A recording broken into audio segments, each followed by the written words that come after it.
Good afternoon and welcome to Lunchtime Live at the Center. Today we are getting a glimpse of what happens behind the scenes in the lab because Jane Carraga, our chief embryologist, is here to talk about ICSI, another one of those IVF acronyms, and she's here to answer your questions as well. Hi Jane, welcome. Hi Ami. Hi. So what is ICSI? What does it stand for? So personally, ICSI is my favorite thing to do. I think it's the most amazing thing we do in the lab. It stands for intracytoplasmic sperm injection. And it's basically a technique using a tiny needle to inject an individual sperm right directly into the cytoplasm of the egg to increase chances of fertilization and hopefully create an embryo. So can you walk through the process of when this is done in the IVF process? So right after the retrieval, the eggs are incubated for a few hours. Then we strip away all the cumulus cells using an enzyme so that we can see the eggs that are mature, because we only inject mature eggs. And then a few hours later is when we do the ICSI. So it's normally 4 to 6 hours after the retrieval. Okay. Is when we do the ICSI. And is ICSI done for everyone? What are some of the indications for when you use ICSI? So normally it's primarily as male factor, treating male factor. If the male has a low count that isn't good enough for IUIs or for the standard insemination, if the male has a high percentage of abnormal sperm, because this way, doing ICSI, we can choose the normal looking sperm and the ones that are moving normally. Mm-hmm. Men who have frozen samples prior to chemotherapy or vasectomy. And also some men have, there's a blockage in the reproductive tract and the sperm are not ejaculated. So we use, we can rescue sperm from the testes by doing a testicular biopsy. And we have to use ICSI for those. Also men with paralysis and patients who have come through and done standard insemination who have had failed fertilization. Then we advise they move on to ICSI. Okay. So that's about it. So it's more male factor. Okay. Okay. Is what's the difference between, you called it standard fertilization, so between IVF with insemination versus with ICSI? Right. Yeah. We label it standard insemination or conventional IVF. It's the original method of IVF that was created to treat mainly female infertility. Okay. Like blockage in the fallopian tubes or endometriosis, or if IUI was unsuccessful. And what we do with the standard IVF, we put 1 egg per drop in the culture dish, and we add 50 to 100,000 moving sperm to each drop. And those sperm have to compete with each other like they do in natural conception to break through the barrier of the zona of the egg to get into the cytoplasm and fertilize the egg.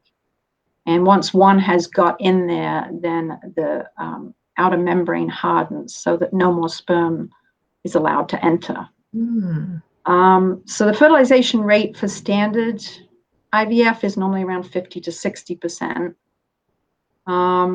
So then ICSI is a newer technique. I mean, it came out in early 90s.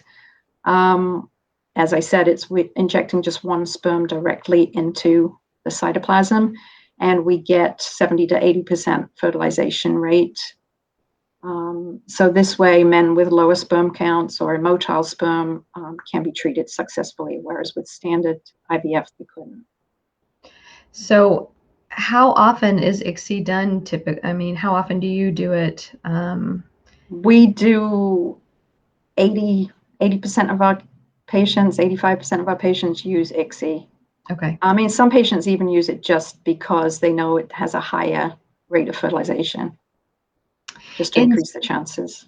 Okay. In standard insemination, how quickly does fertilization happen? How Well, with long both, do you well, with standard insemination, we can't tell when they've actually fertilized. We inseminate the same time we would normally do ICSI, 4 to 6 hours after the retrieval. Okay. With both IVF and ICSI, we check the next day for fertilization. So we can't pinpoint exactly when it happens. But of course, with ICSI, we know exactly when we did inject the sperm. Okay, so you're not watching it No, for it to happen. You wait till the next day, no.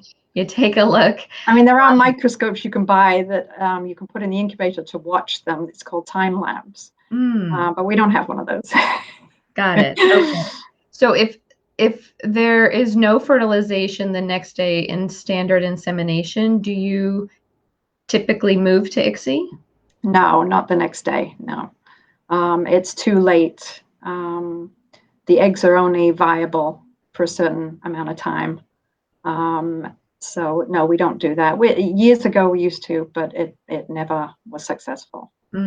So how do you know what are the indications to where you would move to ICSI from a standard insemination? So if a patient has chosen to do standard, and the husband's sample on the day of the retrieval is much lower than it normally is, if the motility is really low or the count is really low, we have a criteria, and if they're beneath that criteria, we will switch them to ICSI.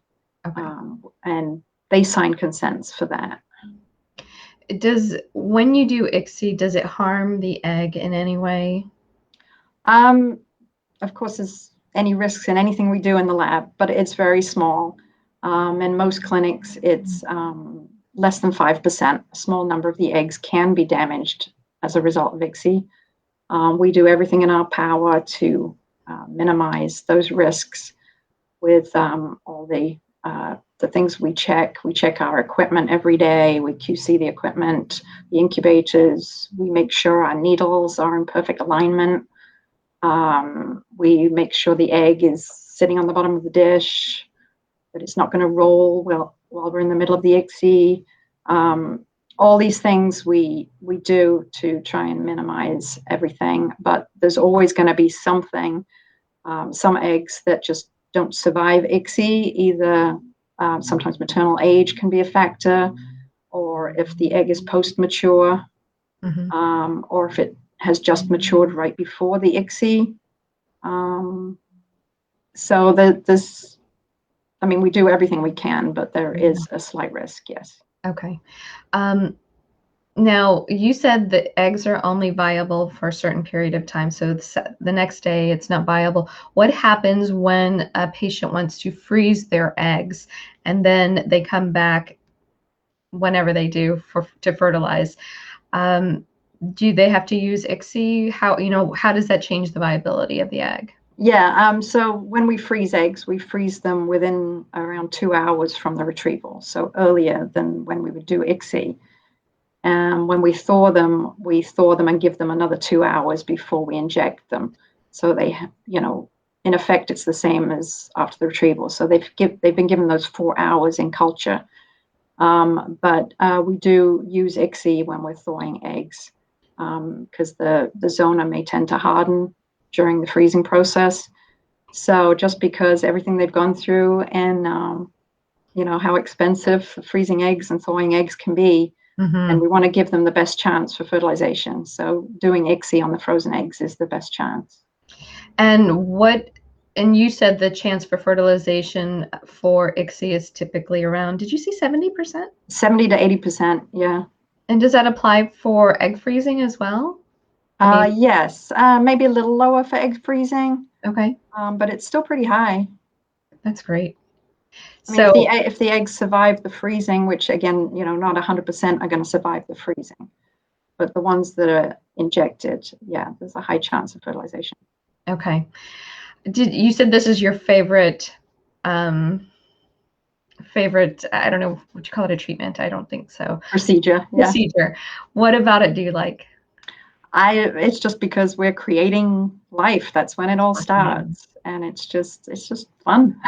Yeah. Okay. This is all really good stuff. Thank you so much for sharing and being here. I appreciate it. You're welcome. And that's all for Lunchtime Live today. But we'll be back next week. So mark your calendar, same time, 12:30.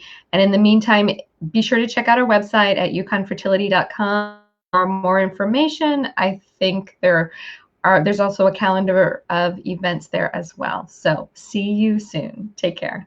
Thank you. Bye.